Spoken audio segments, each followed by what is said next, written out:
DJ, I'm sure you're just excited about going through a spring actually at this position. You want to play this position so bad. So how's it going? It's going great. Matter of fact, it's glad to be back. Glad to be back in the position I've always wanted to play. Yeah.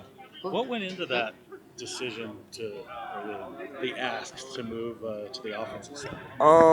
It's something I wanted to do after every season of my college career, but I finally fessed up and said, I can't do this no more.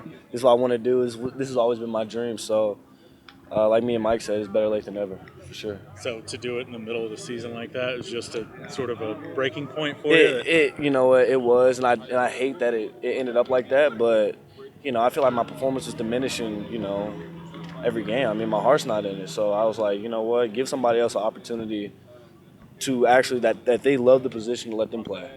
Let them have it. Let them have their glory. Let them have their opportunity. And was it I know you said that your heart's always been with that wide receiver spot. Yeah.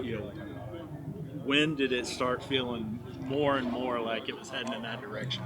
Like I said, this past year, it's always felt like that after every season. But after this year, I was like, man, this isn't right. Like, it doesn't feel right. It hasn't been feeling right. So I was like I said, better late than never. Got to make the decision. What did that work look like?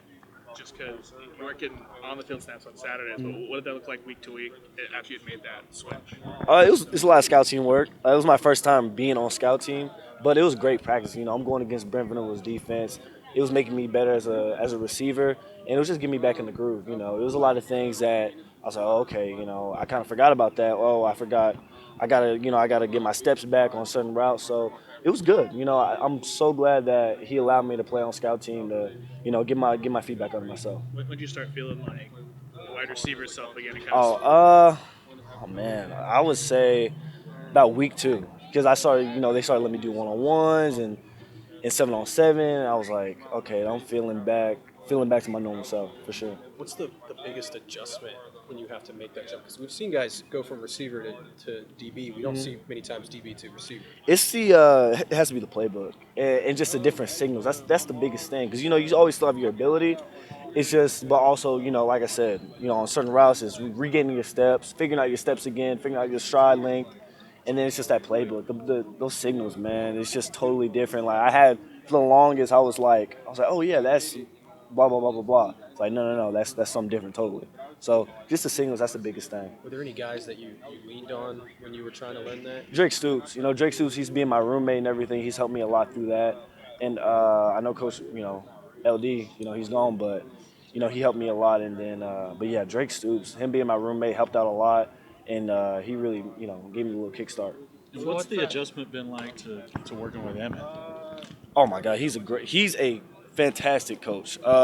Matter of fact, he recruited me when he was at Tech, when I was still in high school. So, he believed in me, and it's good because he starts from the fundamentals. We're a really young receiver core, and what he's implementing right now in everybody is fantastic, and it's just going to be better for us. He's great fundamentally, and he's a teacher. He's not just a coach, but he's a teacher.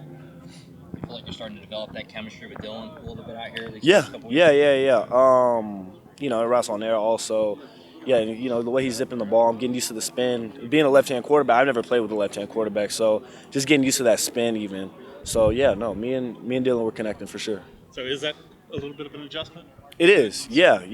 The spin's a little different, but once you get used to it, you get used to it. And you alluded to the youth of this wide receiver group. Mm-hmm. You feel like there's a pretty good opportunity for you to find a role? I think so, 100%. Like I said, I believe in myself 100%. Not knocking anybody else, of course, but we're a young group. We have a lot of talent, but I feel like I could definitely get on the field, 100%. On the leadership side of things, even though you haven't been in that room as good because you're not a freshman rolling in, do you feel kind of balancing that as sort of being a leader for that room too? I do. That's gonna come with time, obviously, but there's just certain things that a football player, I could show them the ropes a little bit, just being on the football team and being a college football player. But yeah, like I said, it'll come with time for sure. Drake, what is it about his game, his approach that you Drake, he lives life like a pro, on and off the field.